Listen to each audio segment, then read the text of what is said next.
গল্পটিকে শেষ পর্যন্ত মন দিয়ে শুনবেন। আমার নাম স্নেহা। ধনী পরিবারের 4 ভাইয়ের একমাত্র বোন। বাবা মা অনেক দিন আগেই মারা গেছেন, কিন্তু আমার দাদারা আমাকে বাবা মায়ের অভাব কোনো দিনও বুঝতে দেয়নি। আমি এত আদর আর ভালোবাসায় বড় হয়েছি যে তারা কোনো কিছুর অভাব কোনো দিন বুঝতেই দেয়নি। আমি যা চেয়েছি তাই সঙ্গে সঙ্গে পেয়েছি। আমার বড় দাদা গ্রামের মোড়ল, আর ছোট 2 দাদা বিদেশে পড়তে গিয়েছিল, কিন্তু আমার পড়াশোনা করতে ইচ্ছে হতো না। আর এক ভাই গ্রামে ডাক্তারি করত।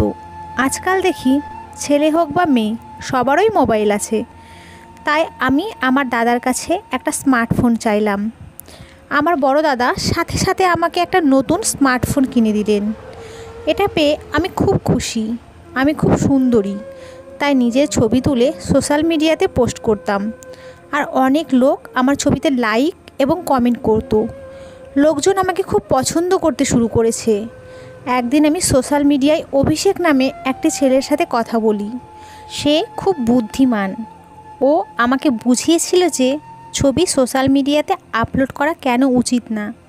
তারপর সোশ্যাল মিডিয়া থেকে আমার সব ছবি ডিলিট করে দিয়েছি। ধীরে ধীরে অভিষেকের সাথে আমার বন্ধুত্ব বাড়তে থাকে, এবং আমাদের বন্ধুত্ব কখন প্রেমে পরিণত হয় বুঝতেই পারিনি। তার সাথে প্রতিদিন ফোনে কথা বলতাম, আর ঘন্টার পর ঘন্টা গল্প করতাম। আমি গ্রামের মেয়ে আর অভিষেক শহরের। আমরা দুজনেই একে অপরের প্রেমে পড়েছি। একদিন জানতে পারলাম আমার দাদা গ্রামের উকিলের সাথে আমার বিয়ে ঠিক করেছেন, কিন্তু আমি অভিষেককে ভালোবাসি, তাই অন্য কাউকে বিয়ে করব কিভাবে? আমি আমার বৌদিকে অভিষেকের কথা বললাম। যখন বৌদি দাদাকে বলল অভিষেককে আমি ভালোবাসি, তখন দাদা আমার হাত থেকে মোবাইল কেড়ে নিয়ে আমাকে বলে, ওই ছেলের সাথে কথা বলবি না। সোশ্যাল মিডিয়ায় দেখে কারো প্রেমে পড়া ঠিক না। এই ধরনের মানুষরা সব সময় প্রতারক হয়, যারা মেয়েদেরকে প্রেমের ফাঁদে ফেলে প্রতারণা করে। কিন্তু অভিষেক এরকম না। আমি দাদাকে বোঝানোর অনেক চেষ্টা করেছি, কিন্তু দাদা আমার কোনো কথাই শোনেনি। দাদা আমাকে অভিষেককে ভুলে যেতে বলেছিলেন, কিন্তু আমি ভুলতে পারিনি। একথা আমি অভিষেককে বললে অভিষেক আমাকে বাড়ি থেকে পালিয়ে যেতে বলে। আমি দাদাকে অনেক বোঝানোর চেষ্টা করেছি, কিন্তু দাদা বোঝেননি। তাই একদিন রাতের অন্ধকারে গোপনে বাড়ি থেকে পালিয়ে অভিষেকের দেওয়া ঠিকানায় পৌঁছাই। অভিষেকের সাথে দেখা হওয়াতে আমি খুব খুশি, কারণ অভিষেককে প্রথমবার দেখছি। আমাকে দেখে অভিষেকও খুব খুশি। অভিষেকের ফ্যামিলিতে কেউ নেই, ও একটা ভাড়া বাড়িতে থাকে। আমরা দুজনে কোর্ট ম্যারেজ করে স্বামী স্ত্রী হই। সংসারকে সুন্দরভাবে চালানোর জন্য অভিষেক খুব পরিশ্রম করত। আমি অভিষেকের সাথে খুব খুশি। আমি বাড়ি থেকে পালিয়ে এসেছি, তাই হয়তো আমার দাদারা আমাকে খুঁজে বের করার চেষ্টা করছে, কিন্তু তাতে আমার কিছুই যায় আসে না। আমি আমার স্বামীকে নিয়েই খুশি। অভিষেকও আমার ছোটোখাটো প্রয়োজনের যত্ন নিত। আমি আমার জীবনে এই সিদ্ধান্ত নেওয়ার জন্য কখনো আফসোস করিনি, কিন্তু একদিন আমার সাথে এমন ঘটনা ঘটলো যা আমি কখনো কল্পনাও করিনি। একদিন আমি ফোন পেলাম আমার স্বামীর অ্যাক্সিডেন্ট হয়েছে। আমার তো পায়ের নিচ থেকে মাটি সরে গেল। দৌড়াতে দৌড়াতে হাসপাতালে গিয়ে দেখি আমার স্বামী মৃত্যুর কোলে ঢলে পড়েছে। মানে আমার সারা জীবন নষ্ট হয়ে গেছে। যার জন্য আমি গ্রাম থেকে শহরে এসেছি, আজ সে আমাকে একা রেখে চলে গেছে। কাঁদতে কাঁদতে আমি অজ্ঞান হয়ে গেলাম।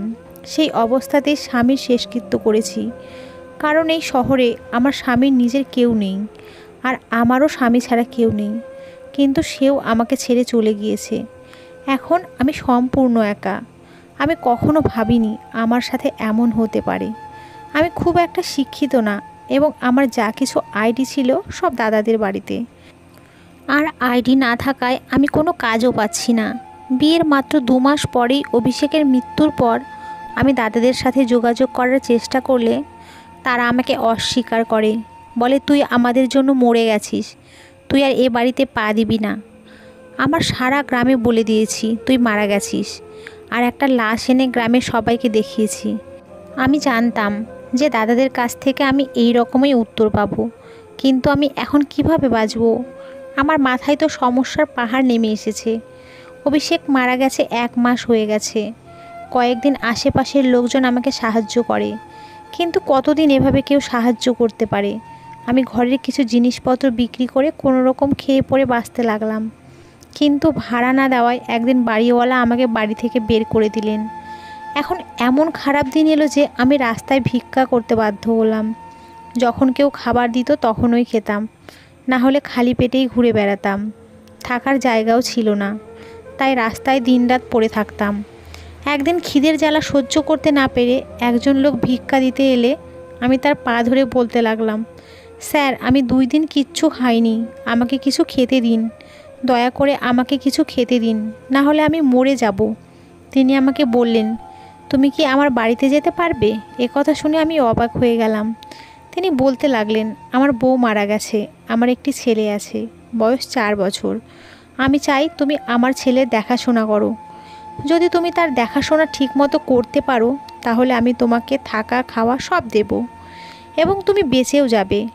যাই হোক, আমার জীবন খুব কষ্টে চলছিল, আমার থাকারও কোনো জায়গা নেই। বাড়িওয়ালা বাড়ি থেকে বের করে দিয়েছিলেন। এখন কেউ খাবার দিলে খাই, না দিলে না খেয়ে থাকি। তাই আমি সাথে সাথে রাজি হয়ে লোকটির সাথে তার বাড়িতে গেলাম। বাড়িটা অনেক বড় এবং সে খুব ধনী। ওই বাড়িতে উনি ছাড়া একটা ছোট বাচ্চা ছিল যার বয়স 4 বছর। উনি আমাকে খাবার খেতে দিলেন আর বললেন, আরামসে পেট ভরে খাও। প্রথমে তো আমি পেট ভরে খাবার খেলাম। খাবার খাওয়ার পর তিনি আমাকে বললেন, তুমি এই বাড়িতে আরামেই থাকতে পারো, এখানে তোমার কোনো সমস্যা হবে না। এই বাড়িতে শুধু আমি আর আমার ছেলেই থাকি। এবার তুমি বলো, তুমি কে?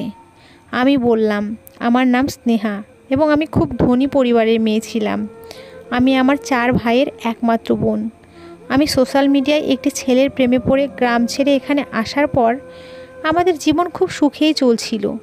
তারপর একদিন আমার স্বামী দুর্ঘটনায় মারা গেলে আমার উপরে তো আকাশ ভেঙে পড়ে এবং আমি রাস্তার ধারে ভিক্ষা করতে বাধ্য হই। 2 দিন কিছুই খেতে পাইনি, তাই আপনার পায়ে পড়ে মিনতি করেছিলাম। আপনি আমাকে সাহায্য না করলে আমি না খেয়েই মারা যেতাম। লোকটি তখন বললেন, তুমি আমার বোনের মতো, তুমি এখানে থাকতে পারো, কিন্তু বিনিময়ে তোমাকে আমার ছেলের দেখাশোনা করতে হবে। আমার বউ মারা গেছে, তাই আমি ছেলের যত্ন নিতে পারছি না। আমার একটা মেয়ে দরকার যে তাকে মায়ের মতো মানুষ করতে পারে। তিনি আমাকে তার ছেলের সাথে পরিচয় করিয়ে দিয়ে বললেন, এটা আমার ছেলে এবং এর নাম আকাশ। এর জন্মের পরপরই এর মা পৃথিবী ছেড়ে চলে গেছে। আমি কোলে নিয়ে তাকে আদর করতে লাগলাম। আমি ভাবতে লাগলাম, আজ যদি আমার ছেলে থাকতো তাহলে সেও এর মতো হতো।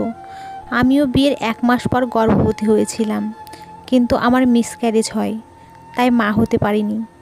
আমি আপনাকে কথা দিচ্ছি যে আমি একে নিজের ছেলের মতো করে মানুষ করব। আমি আকাশের যত্ন করে খুব আনন্দ পেতাম। আমার একমাত্র দায়িত্ব ছিল আকাশের যত্ন নেওয়া, তাকে সময় মতো খাওয়ানো, সময় মতো ঘুম পাড়ানো, তার জামা কাপড় পাল্টানো ইত্যাদি। বাকি সব কাজ করার জন্য অন্য লোক ছিল। একদিন সকালে ঘুম থেকে উঠে দেখি আকাশ বিছানায় নেই। আমি উঠে বাইরে এসে মালিককে জিজ্ঞেস করলাম, আকাশ কোথায়? সে তার বিছানায় নেই কেন? বাড়ির মালিক বললেন, সন্ধ্যার মধ্যেই ও বাড়ি ফিরে আসবে। আমি তাকে জিজ্ঞেস করলাম, আকাশ কোথায় গেছে আর সন্ধ্যাবেলা কোথা থেকে কেন ফিরবে? কিন্তু তিনি আমার কথার কোনো উত্তর দিলেন না। তিনি বাড়ির মালিক, তাই আমি তাকে খুব বেশি জোর করতে পারিনি, কারণ সে যদি আমাকে বাড়ি থেকে বের করে দেন তাহলে আমি কোথায় যাব? প্রতিদিন সন্ধ্যায় আকাশ বাড়িতে আসতো। রাতে ঘুমানোর পর সকালে ঘুম থেকে উঠলে দেখি আকাশ তার বিছানায় নেই, কিন্তু সন্ধ্যায় সে ফিরে আসতো। যখনই আমি মালিককে আকাশের কথা জিজ্ঞেস করতাম তিনি কোনো উত্তর দিতেন না এবং বলতেন, তুমি এইসব বিষয় থেকে দূরে থাকো, তার সম্পর্কে অত কিছু তোমার জানার দরকার নেই। তোমার কাজ কেবল তার যত্ন নেওয়া এবং তাকে ভালো করে লালন পালন করা। তাই তোমাকে যে কাজ দেওয়া হয়েছে তুমি শুধুমাত্র তাই করো। তারপর থেকে মালিককে জিজ্ঞাসা করা বন্ধ করে দিয়েছি। এক রাতে আমি যখন আকাশের সাথে ঘুমোচ্ছিলাম, মাঝরাতে চোখ খুলে দেখলাম যে আকাশ বিছানায় আছে। আমি দেখার জন্য জেগে থাকলাম, কিন্তু কখন যে ঘুমিয়ে পড়েছি বুঝতেও পারিনি এবং সকালে প্রতিদিনের মতো আকাশ বিছানায় নেই। বাইরে বেরিয়ে কোথাও ওকে দেখতে না পেয়ে রুমে ফিরে এলাম। এর আগে কখনো ভাবিনি মালিক কী কাজ করেন। আমি শুধু আমার কাজে নিয়েই ব্যস্ত থাকতাম। এই বাড়িতে সব পাচ্ছিলাম, তাই বেশি কিছু ভাবিনি। কিন্তু একদিন কাজের মহিলাকে জিজ্ঞেস করলাম যে মালিক কী কাজ করেন। তখন সেই কাজের মেয়েটি আমাকে বললেন যে তিনি একজন পুলিশ ইন্সপেক্টর। অবাক হয়ে আমি ভাবতে লাগলাম, আমি একজন পুলিশ অফিসারের বাড়িতে। একদিন দেখলাম একটি ফাইল মালিকের টেবিলে রাখা। আমি সেটি তুলে নিয়ে ভিতরে রাখতে যাচ্ছিলাম। হঠাৎ করে সেই ফাইলটা আমার হাত থেকে পড়ে। ওর ভেতর থেকে অনেক কাগজ বেরিয়ে পড়ে। আমি সেই কাগজগুলো গোছাতে গেলে সেখানে একটা ফটো দেখে আমি হতবাক হয়ে গেলাম। আমি অবাক হয়ে ভাবলাম, আমার স্বামীর ছবি এখানে কেন? ভাবলাম, মালিক যদি জানতে পারে আমি এই ছবিটি দেখেছি বা আমি এই ছবির লোকটির স্ত্রী, তাহলে মালিক আমার কি অবস্থা করবে। ভয়ে তাই তাড়াতাড়ি সব কিছু গুছিয়ে ফাইলটি মালিকের ঘরে রেখে ফিরে এলাম। এখন আমার ভয় করতে লাগলো এবং সবচেয়ে বড় ব্যাপার, ভীষণ টেনশনে পড়ে গেলাম। কিন্তু তবুও আমি এখান থেকে যেতে পারিনি, কারণ এই বাড়িটা ছাড়া আমার আর কোনো থাকার জায়গা নেই। এছাড়া আমি আকাশকে নিজের ছেলের মতো ভালোবাসি। তাছাড়া এই ছবির রহস্যটাও জানতে চাই, এই পুলিশ লোকটা কিভাবে ছবিটা পেল। ভাবলাম আমার দাদারা অভিষেককে খুঁজে বের করার জন্য এই পুলিশ অফিসারের কাছে কেস ফাইল করতে পারে, কিন্তু দাদারা কখনো অভিষেককে দেখেনি। মনের মধ্যে অদ্ভুত অদ্ভুত সব ভাবনা আসছিল, কিন্তু মালিককে জিজ্ঞেস করার সাহস পেলাম না। 4 মাস হয়ে গেল আমি এখানে আছি। বাচ্চাটি আমাকে মা বলে ডাকতে শুরু করেছে, কিন্তু এতে মালিকের কোনো আপত্তি নেই। তারপর মালিক আমাকে একটা মোবাইল দিয়ে বলল, তোমার সাথে কথা বলার দরকার হতে পারে, তাই এটা রাখো। একদিন আমার মোবাইলে একটা ফোন আসে। আমি কাজে ব্যস্ত ছিলাম, তাই কল ধরতে পারিনি। পরে মোবাইলের দিকে তাকাতে একটা অচেনা নাম্বার ভেসে উঠল। আমি খুব একটা পাত্তা দিলাম না। কিছুক্ষণ পর সেই নাম্বার থেকে একটা মেসেজ এলো। তাতে লেখা ছিল, স্নেহা তুমি কেমন আছো? খুব অবাক হলাম। ভাবলাম হয়তো এখানকার কোনো কাজের মেয়ে আমার সাথে মজা করেছে, তাই আমি ওই মেসেজের রিপ্লাই দিইনি। এরপর প্রতি রাতে এই নাম্বার থেকে মেসেজ আসতে থাকে। মেসেজে নানা রকমের কথা, আমার পুরনো জীবন এবং মাঝে মাঝে আমার দাদাদের সম্পর্কে বিভিন্ন কথা। আমার স্বামী একমাত্র ব্যক্তি ছিলেন যিনি আমার সম্পর্কে এইসব কথা জানতেন। আমার সাথে যা ঘটছে তাতে আমি ভয় পেয়ে গেলাম। জানি না কে সে আর কেন সে আমাকে জ্বালাতন করছে। সে বলতো, তুমি আমাকে তোমার বন্ধু মনে করতে পারো, তোমার কোনো সমস্যা হলে আমাকে মেসেজ করে জানিও, আমি তোমার সব সমস্যার সমাধান করে দেব। কিন্তু আমি ভয় পেয়ে নাম্বারটি ব্লক করে দিলাম। তারপর সে আমাকে নতুন নতুন নাম্বার দিয়ে মেসেজ করতে শুরু করে। আমি যত নাম্বার ব্লক করি সে তত নতুন নাম্বার দিয়ে আমার সাথে কথা বলার চেষ্টা করত। সে এমন এমন কথা বলতো যে আমি টেনশনে পড়ে যেতাম। যাই হোক, ধীরে ধীরে আমি তাকে বিশ্বাস করতে শুরু করি এবং তার সাথে কথা বলতেও শুরু করি। আমার যে কোনো সমস্যা তার সাথে শেয়ার করি। সে আমার পুরনো জীবনের কথা বলে, আমার সাথে মজা করে। যখন আমি তাকে জিজ্ঞাসা করতাম সে আমার সম্পর্কে এসব কথা কিভাবে জানলো, সে আমার প্রশ্নের কোনো উত্তর দিত না, কিন্তু নিজের সম্পর্কে বলতো যে তিনি অবিবাহিত এবং এই পৃথিবীতে তার কেউ নেই। আমারও এই পৃথিবীতে কেউ ছিল না, তাই আমাদের ভালো বন্ধুত্ব হয়ে গেল। আমি চেষ্টা করতাম কারো সামনে তার সাথে না কথা বলতে। সেজন্য আমি তাকে বলেও ছিলাম যে আমি কারো সামনে তার সাথে কথা বলতে পারবো না। সে বলল, ঠিক আছে, রাতে সবাই যখন ঘুমাবে তখনই কথা বলবো। এখন আমরা গভীর রাত পর্যন্ত গল্প করতাম। গভীর রাত পর্যন্ত গল্প করার কারণে ঘুম ভাঙতে দেরি হতো। সকালে ঘুম থেকে উঠে আকাশকে দেখতে পেতাম না। আমি তার সাথে এ বাড়ির বিষয়ে কোনো কথা বলতাম না, কারণ আমি এই বাড়ির নুন খাচ্ছিলাম। আর সে কে তাকে আমি চিনতাম না। সে আমাকে নিজের সম্পর্কে যা বলেছিল তা সত্যি কি না জানি না। এটা আমার জন্য শুধু টাইম পাস। সারাদিন একা একা বিরক্ত হতাম। আকাশও সন্ধ্যায় বাড়ি ফিরত আর চাকররা ঘরের সব কাজ করত, তাই ওর সাথে কথা বলে সময় কাটাতাম। 2-3 দিন ধরে ও আমাকে বলতো আমার সাথে দেখা করতে চায়, কিন্তু আমি তার সাথে দেখা করতে রাজি হতাম না। তাই সে বলতো সে আমার সাথে দেখা করতে, আমি যেখানে থাকি সেখানেই আসবে।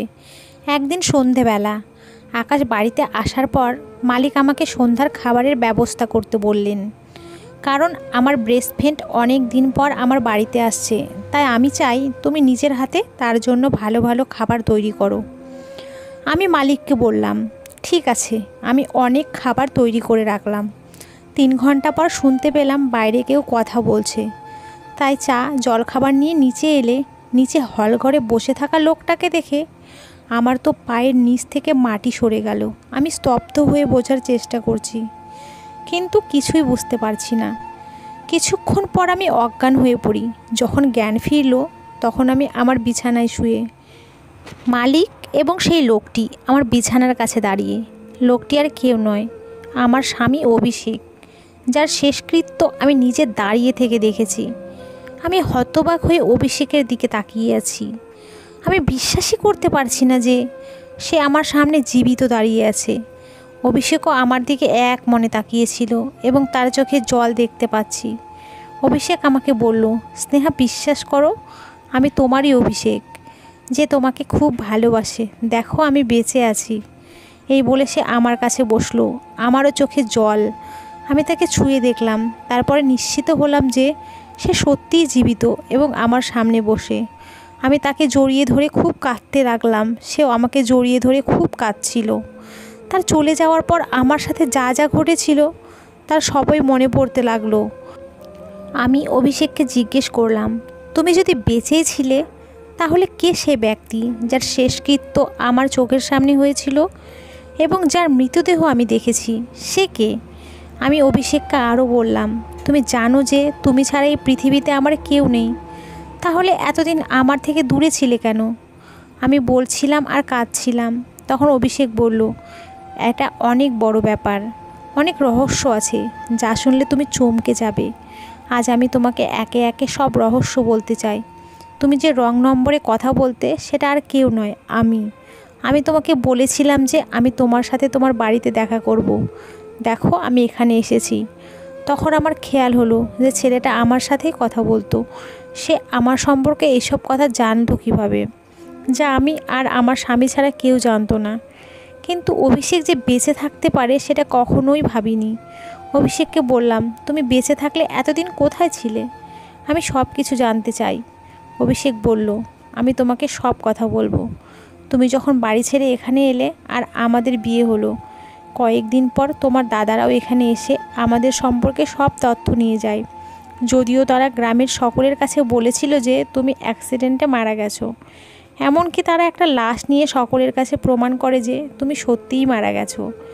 কারণ গ্রামবাসীরা যদি জানতো যে মোড়লের বোন বাড়ি থেকে পালিয়ে গেছে, তাহলে তাদের নাক কাটা যেত। আর অপমানের ভয়ে তোমার দাদারা গ্রামে মিথ্যাচার করে প্রমাণ করেছে যে তুমি মরে গেছো। কিন্তু তারা আমাকে শত্রু করে নেয়। যেহেতু তাদের বোনকে আমি বিয়ে করেছি, তোমার দাদারা আমাকে সর্বত্র খুঁজেছে। একদিন তোমার দাদারা আমার মোবাইল নম্বরে জানতে পারে, আমাকে ফোন করে হুমকি দেয় এবং বলে যে আমার সাথে সাথে তারা তোমাকেও মেরে ফেলবে। একদিন রাস্তা পার হওয়ার সময় একটা গাড়ি জোরে ছুটে আসছিল। আমি তো লাফিয়ে পড়ে কোনো রকমে প্রাণে বাঁচলাম। কিন্তু অন্য এক পথচারী দুর্ঘটনায় পড়ে প্রাণ হারান। তারপর আমি ওখান থেকে পালিয়ে আসি। তোমার ভাই ইচ্ছা করে আমাকে মারতে চেয়েছিল। তারপরেও তোমার দাদারা ফোন করে বলেছিল, এবার তুমি বেঁচে গেছো, তাই ভেবো না যে তুমি প্রতিবার বেঁচে যাবে। তোমাকে না মারা পর্যন্ত আমরা থামবো না। তোমার বাড়ির লোকেরা আমার জীবনের শত্রু হয়ে উঠেছে। আমার সাথে আরও অনেক ঘটনা ঘটেছে। প্রথমে আমি জানতাম না এগুলো তোমার দাদারা করছে, কিন্তু যখন থেকে হুমকি ফোন আসা শুরু হলো তখন থেকে আমি বুঝলাম যে তোমার দাদারা আমার সাথে এসব করছে। আর যার বাড়িতে তুমি আছো সে আমার ছোটোবেলার বন্ধু এবং একজন পুলিশ অফিসার। আমি তার কাছে সাহায্য চাই এবং সে আমাকে সাহায্য করতে রাজি হয়। 1 মাস ধরে আমি জীবন বাঁচানোর জন্য বিভিন্ন জায়গায় দৌড়তে থাকি। এরপরে তোমার জন্য চিন্তা হতে শুরু করে। জানতাম যে আমার বন্ধু তার বাড়িতে একা থাকে, তাই আমি তাকে বলেছিলাম যে তোমাকে কোনোভাবে তার বাড়িতে নিয়ে আসতে এবং ওকে তোমার বাড়িতে থাকতে দিতে, যাতে তুমি বিপদে না পড়ো। আমার এই বন্ধুটি যদি তোমাকে বলতো যে তুমি আমার বাড়িতে এসো, তুমি এত সহজে তার বাড়িতে যেতে রাজি হবে না। তাই সে ভাবলো তার ছেলে আকাশকে বড় করার দায়িত্ব তোমাকে দিলে তুমি রাজি হবে এবং সহজেই তার বাড়িতে থাকতে যাবে। এখন আমার সব সমস্যা শেষ হয়ে গেছে। আমার বন্ধু তোমার ভাইদের গ্রেপ্তার করেছে। আমি তোমার সামনে দীর্ঘদিন আসতে পারিনি, কারণ আমার বন্ধু আমাকে জেলের একটি কক্ষে বন্দি করে রেখেছিল। কারণ আমি যদি বাইরে থাকতাম তবে তোমার দাদারা কোনো না কোনোভাবে আমার খোঁজ পেয়ে যেত এবং আমাকে মেরে ফেলতো। আমার বন্ধু জেলে আমার খুব খেয়াল রাখতো। যতক্ষণ না আমার বন্ধু তোমার দাদাদের ধরতে পেরেছে ততক্ষণ সে আমাকে জেল থেকে বের হতে দেয়নি। কারণ আমার জন্য জেলই একমাত্র জায়গা যেখানে আমি সম্পূর্ণ নিরাপদ। আমি অভিষেককে বললাম, আমার একটা প্রশ্ন আছে যেটা মনের মতো ঘুরপাক খাচ্ছে। আকাশ ভোরবেলা কোথায় যায়? তখন অভিষেকের বন্ধু বলতে লাগলো, আমার স্ত্রী নেই এবং আমার ছেলের একজন মা দরকার। তোমার আসার 1 সপ্তাহ আগেই আমার স্ত্রী মারা গিয়েছিল। আকাশ খুব কান্নাকাটি করতো, তাই আমি তোমাকে এখানে নিয়ে আসি। আমি টেনশনে ছিলাম যে আমার ছেলে তোমাকে তার মা মনে করবে কি না, কিন্তু তুমি তার মায়ের জায়গা খুব সহজেই নিয়ে নিয়েছো। আর আমার ছেলে সকালে বোর্ডিং স্কুলে যায় এবং সন্ধ্যায় ফিরে আসে। আমার স্ত্রী অসুস্থ ছিল, সেজন্য আমি ওকে বোর্ডিং স্কুলে দিয়েছিলাম তার মনোযোগ অন্যদিকে সরিয়ে দিতে, এবং রাতে তাকে বাড়িতে নিয়ে আসতাম। তুমি আমার ছেলের খুব যত্ন নিতে, আমি তোমার কাছে ঋণী। অভিষেক তার বন্ধুকে বলল, তুমিও আমাদের অনেক সাপোর্ট করেছো। তোমার কারণেই আজ আমার স্বামী স্ত্রী একে অপরের সাথে দেখা করতে পেরেছি। এখন আমরা দুজনেই আমাদের জীবনে খুব খুশি। আমার স্বামী চাকরি পেয়েছে এবং আমরা একই বাড়িতে থাকি। আমার অভিষেককে কাছে পেয়ে আমি খুব খুশি। আমার জীবনের সমস্ত সমস্যা কেটে গিয়েছে। তো বন্ধুরা, গল্পটি কেমন লাগলো কমেন্ট করে জানাবেন। গল্পটি ভালো লাগলে একটা লাইক দেবেন, আর পরবর্তী গল্পের জন্য চ্যানেলটিকে সাবস্ক্রাইব করুন এবং পাশে থাকা বেল আইকনটিতে ক্লিক করে রাখুন। আমাদের পাশে থাকবেন। ধন্যবাদ সবাইকে, ভালো থাকবেন।